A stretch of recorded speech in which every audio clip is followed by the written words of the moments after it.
Oi, gente, tudo bem? Boa noite. Estamos aqui na nossa quarta-feira, primeira quarta-feira do ano de 2021.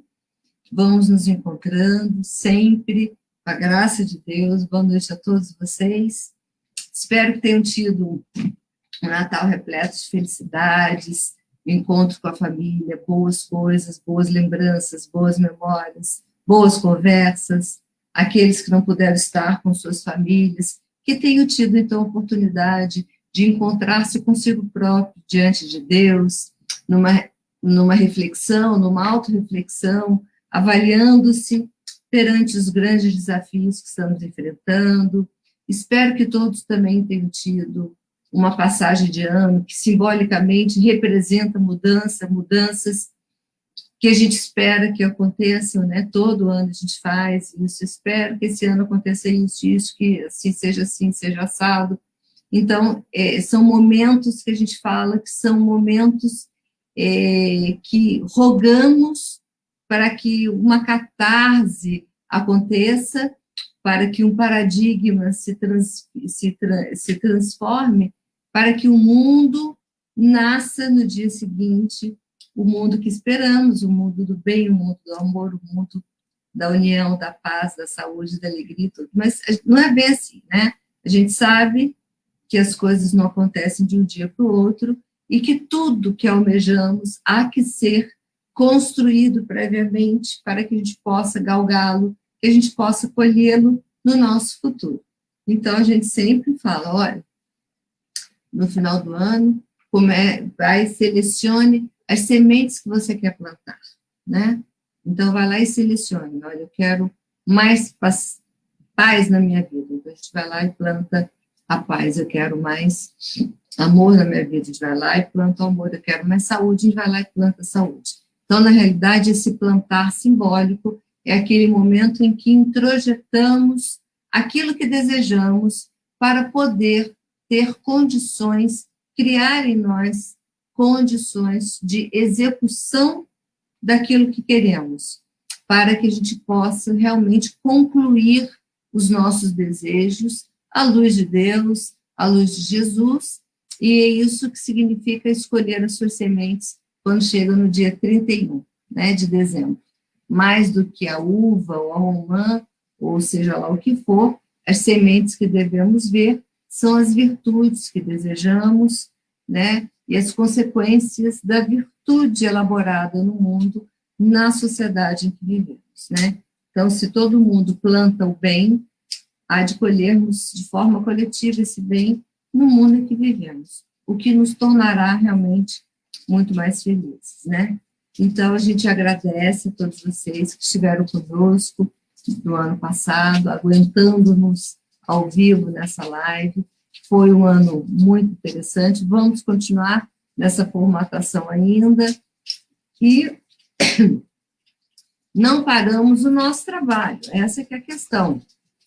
Nós cerramos o ano de 2020 com atendimento, acho que de quase 5.000 pessoas nos tratamentos à distância. Isso, sim, fora aqueles que já vinham sendo acompanhados e que continuaram sendo acompanhados, né?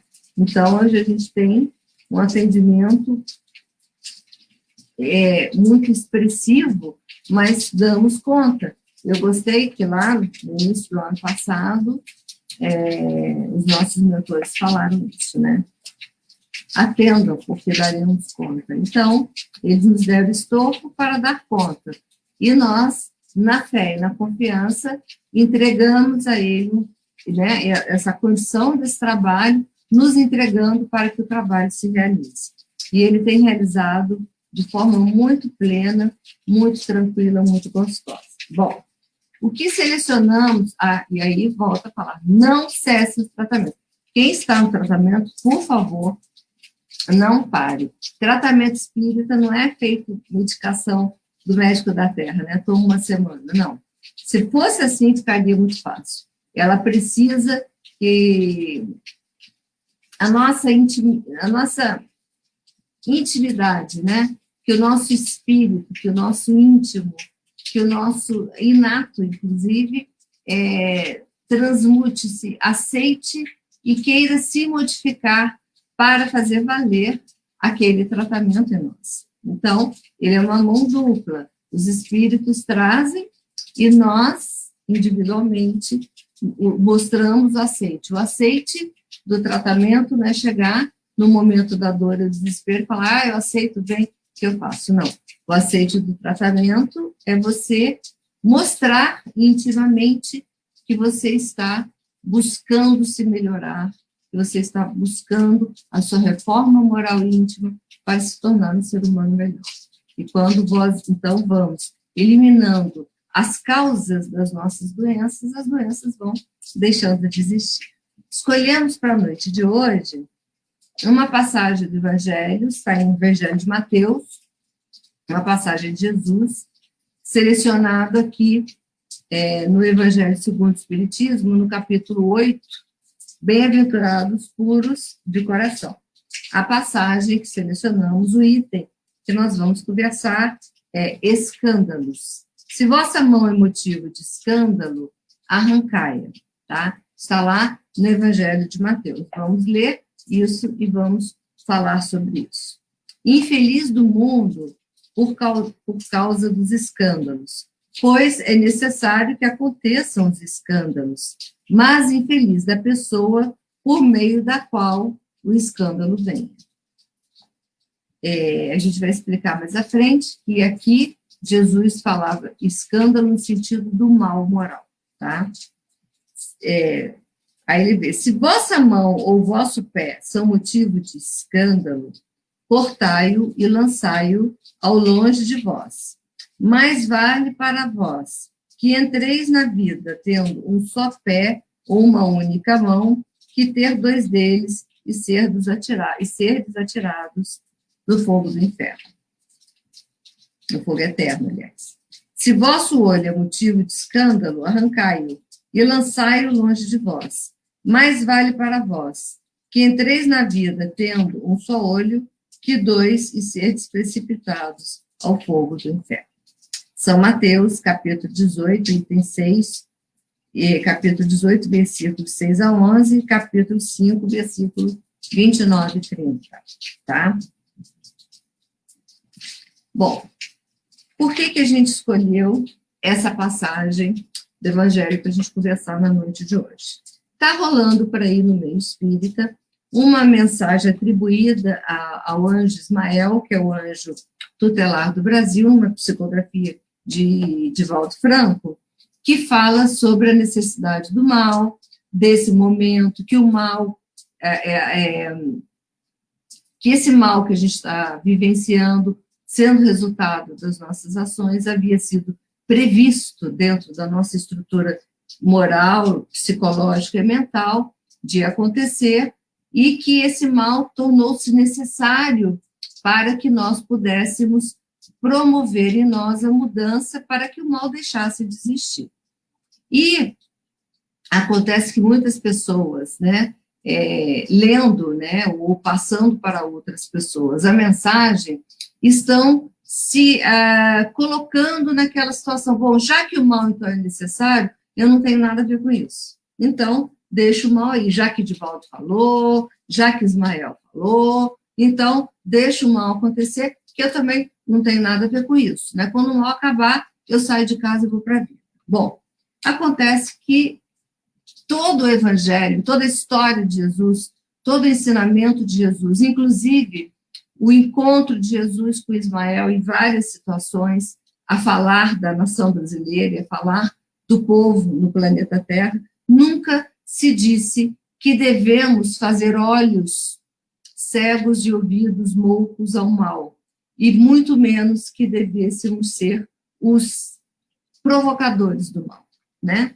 Por isso que Jesus fala, infeliz daquele pela qual o escândalo aconteça. Então, ai daquele por quem o mal venha, né?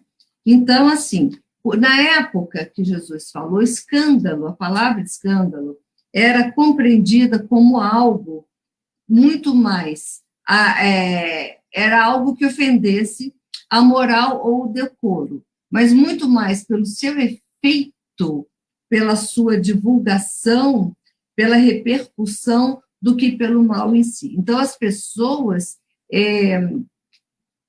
o escândalo era, se ninguém sabe, está tudo bem. Então, eu posso fazer alguma coisa errada. Mas se isso não repercutir, ninguém ficar sabendo, beleza. Enterra o mal e fica por isso mesmo, né? Então, logicamente que não era nesse sentido que Jesus falava, né? Porque não importa se o outro sabe ou não sabe, o que importa é que você fez e Deus sabe o que você fez. Por isso que Jesus, em algumas ocasiões, falou aquela questão, os sepulcros brancos no exterior e cheios de podridão no seu interior, vasos limpos por fora e imundos por dentro. Por quê? Se referindo a esse homem daquela época, ao ser humano naquela época, que o mal podia até acontecer com quanto que ninguém soubesse, né? Então, não é isso que Jesus fala, né? Então, as passagens evangélicas onde Jesus fala do escândalo, usa a palavra escândalo, ele está se referindo ao resultado efetivo do mal moral, tá? Então, é o mal em nós, são as nossas atitudes que provocam o mal. Somos os nossos escândalos íntimos, né? Aquele mal que fazemos de forma consciente, muitas vezes até de forma escandalosa, que hoje em dia nem tem mais a preocupação da repercussão, querem, pelo contrário, que o mal seja repercutido, que seja invadido na mente, nos corações, nas casas de todas as pessoas, né? Então, o mal está se sentindo assim um pouco à vontade e passa a ter esse tipo de comportamento, perdendo, inclusive, a vergonha da sua repercussão, né? Então, fala lá Jesus, é necessário que haja escândalo no mundo, porque através do escândalo, das imperfeições ainda no planeta Terra, que inclinam-se a produzir o mal, né? É através da visão desse mal, da vivência nesse mal, que nós passamos a entender as nossas próprias imperfeições. Ou seja, quando estamos diante de situações que nos levam a um confronto íntimo, nos obrigando a fazer a pergunta: quem eu sou? Né? Eu estou de concluo com isso, eu gosto disso, eu sou cúmplice disso, ou preciso, eu me agrado disso, né? Ou eu preciso realmente mudar para encontrar o caminho oposto, o caminho da paz, da alegria, do bem, do amor, da pacificação, das boas construções. Então, quando o mal, como escândalo, se faz presente diante de nós, nos leva a essa reflexão.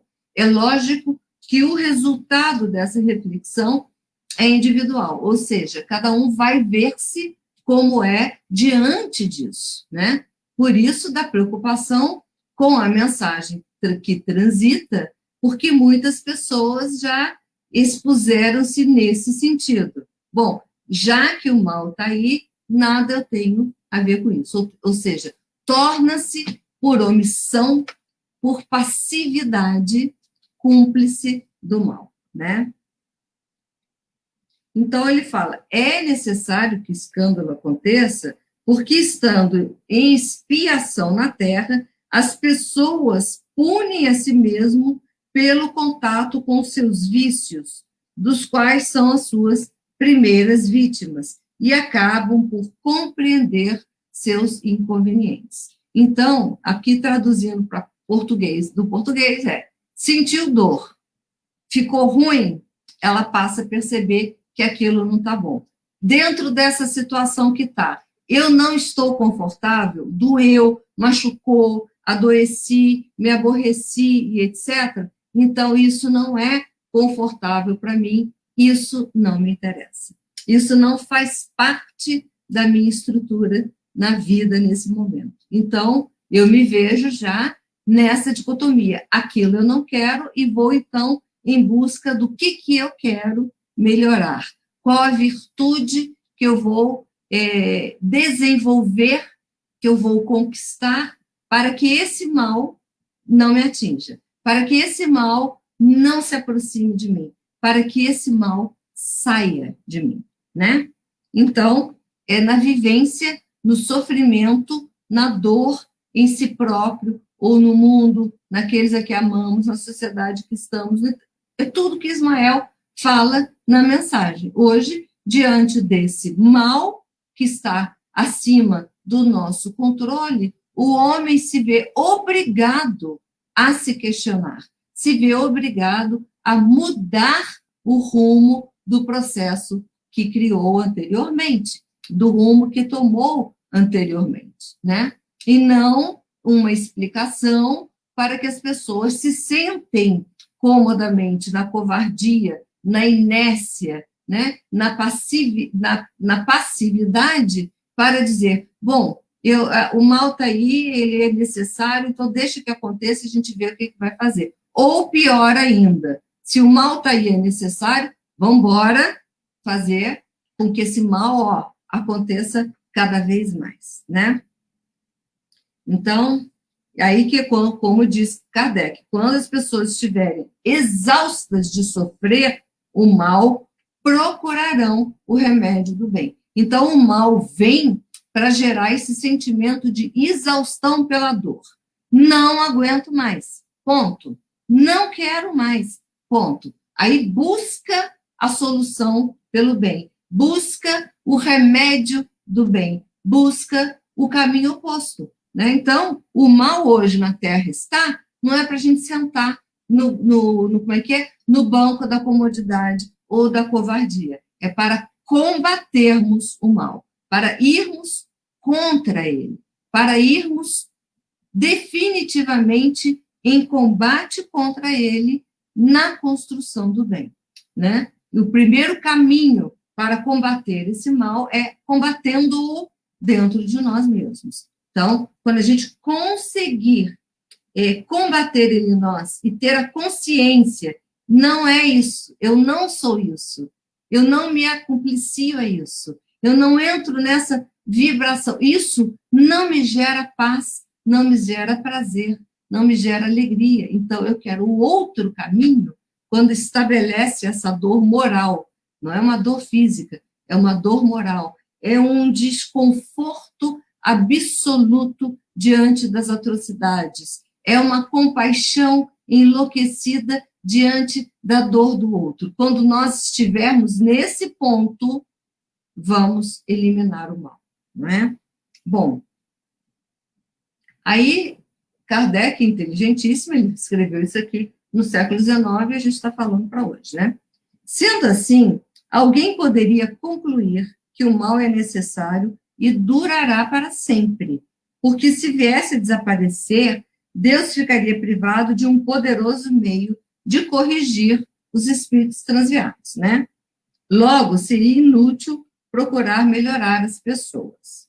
Entretanto, se não mais existissem culpados, não mais haveria necessidade de correções. Suponhamos a humanidade transformada em pessoas de bem. Ninguém procuraria fazer o mal contra seu próximo e todos seriam felizes, porque seriam bons. Essa é a condição dos mundos avançados, onde o mal foi excluído, e essa também será a da Terra, quando houver progredido suficientemente. Então, a mensagem de Ismael, que vem para o momento atual, né, vem para nos dizer o quê? Esse mal é necessário para que nós, espíritos, corramos atrás da corrigenda, para que a gente vá voando atrás da nossa corrigenda moral, para a transformação. Porque o planeta está em transformação, atingindo um mundo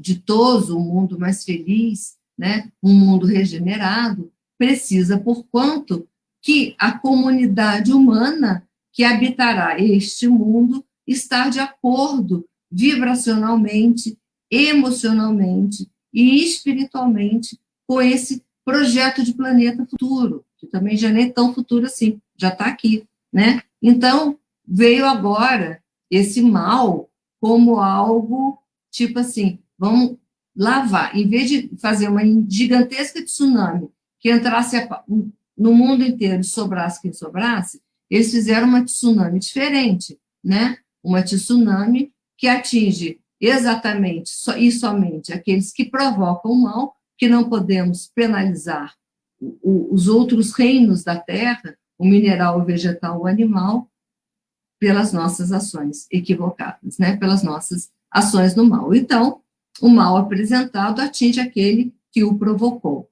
Agora, o que tem que as pessoas prestarem atenção absolutamente não é porque o mal é necessário que você tem que apoiar.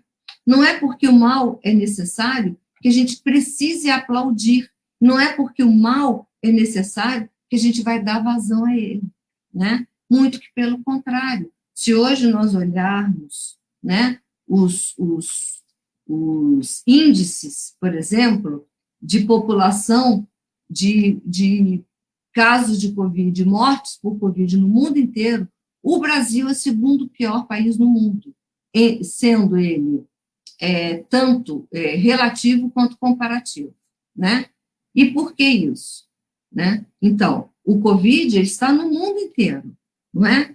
É isso que a gente tem que ver. É um mal que está no mundo inteiro. Por que que em determinadas situações ou determinados países ele tem uma forma de se espalhar em outro, como no Brasil, ele tem outro, né? Então, é esse o mal que não se pode justificar. O mal da negligência, o mal das ações políticas governamentais, seja lá o que forem, que provocam o mal, que aumentam o mal, né? Que fazem esse mal ficar pior do que ele já é em si, né? Isso é o que a gente fala, isso tem apoio de uma sociedade, tem apoio de pessoas, e essas pessoas estão comprometendo seus espíritos, né? Porque elas estão se compliciando com o mal, elas estão sendo aliciadas ao mal porque o mal encontrou dentro delas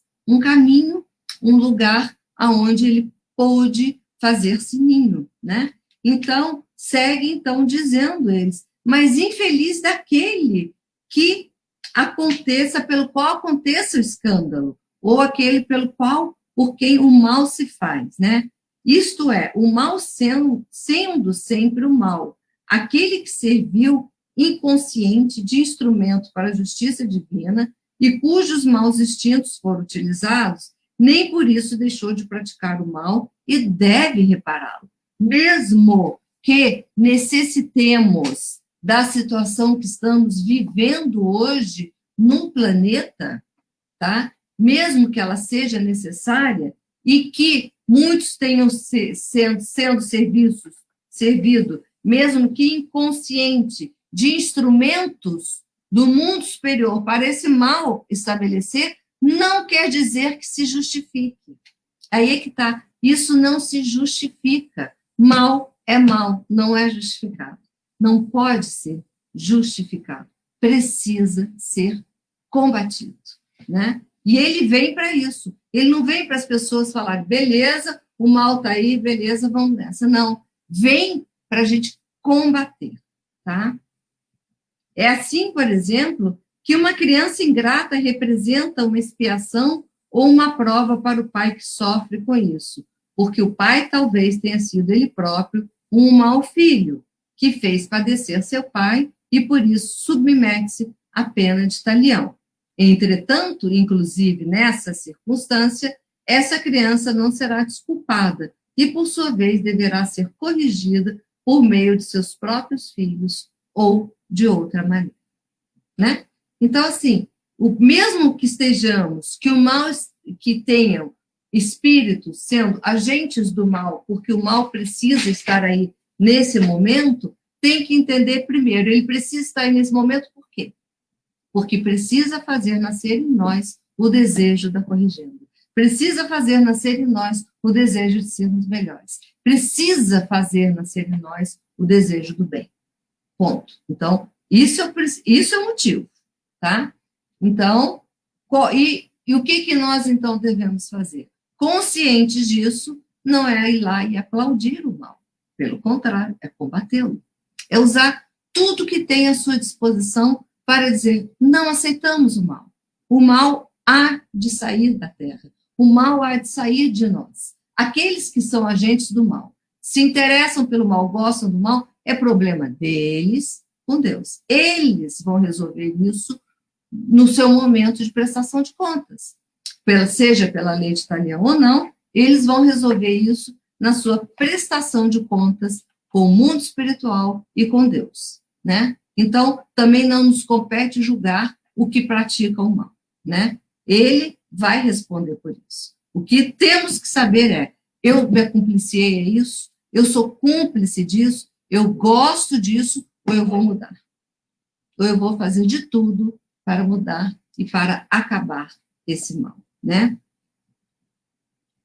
Então, vai o que ele disse, se vossa mão é motivo de escândalo, arranca, tá? Arrancai, tá? Que é uma figuração enérgica, mas se tomada a pé da letra, mas que tem um significado moral interessantíssimo e altíssimo. Se você é motivo de escândalo, se você é o que pratica o mal, cuidado, porque você vai responder por isso. Se você não pratica o mal, mas apoia, cuidado, você vai responder por isso. Se você não pratica o mal, não apoia, mas é omisso, não faz nada para combatê-lo, cuidado, você vai responder por isso.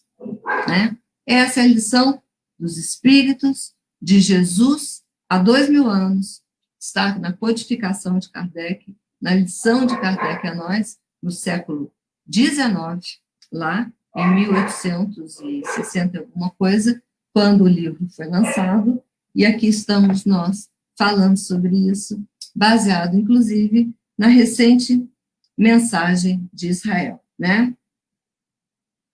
Muito bem. Aí diz aqui, Jesus nada enunciou de absurdo para aquele que souber aprender o sentido alegórico e profundo de suas palavras. Muitas coisas, entretanto, não podem ser compreendidas sem a chave que o Espiritismo nos fornece para elucidá-las. Sabemos, como espíritas, que tudo que fazemos, respondemos. Essa é a nossa responsabilidade, não é?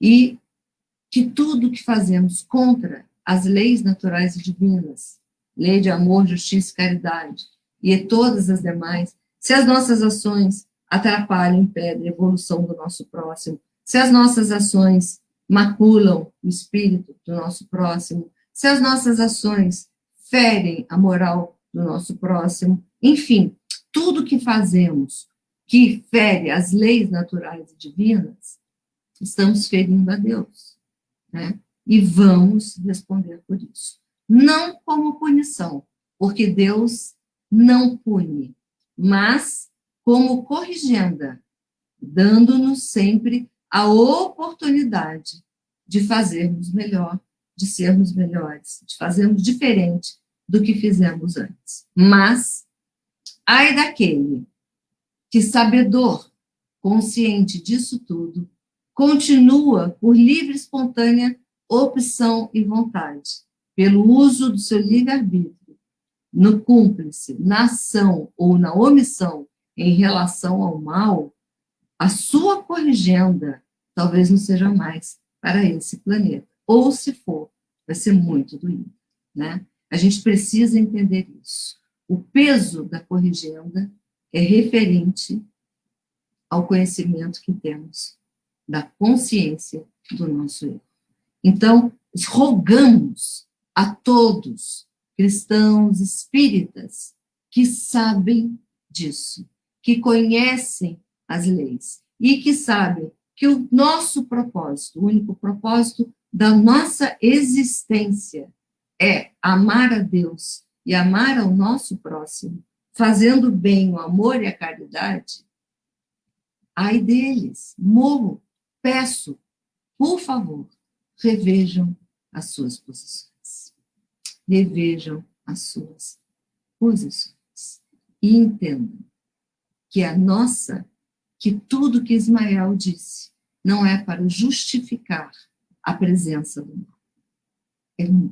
É só para dizer que é necessário que ele esteja, mas que nós temos a responsabilidade moral de combater. Tá? Que Jesus nos abençoe. Estamos iniciando 2021 na certeza absoluta que o mal vai embora. Na certeza absoluta que o bem vencerá. Na certeza absoluta que nós, com o bem, venceremos essa imensa prova que está sendo dada a todos nós, todos. Mas as nós aqui, brasileiros, estão um pouquinho mais duras. Mas nós vamos vencer todas as barreiras, todos os empecilhos e vamos triunfar. A vitória sempre é do bem. Não tenhamos nunca a menor dúvida sobre isso.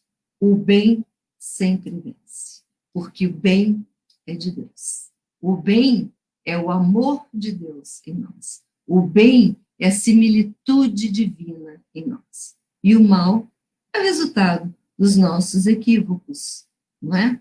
E que esperamos que esses equívocos comecem já a fazer parte do nosso pretérito, e não mais do nosso presente e, de forma alguma, do nosso futuro. Que Jesus nos abençoe, nos ampare, nos ilumine, e vamos, então, fazer a nossa prece de encerramento na noite de hoje, para estarmos mais perto de Jesus e de Deus. Pai nosso, que estais nos céus, santificado seja o vosso nome.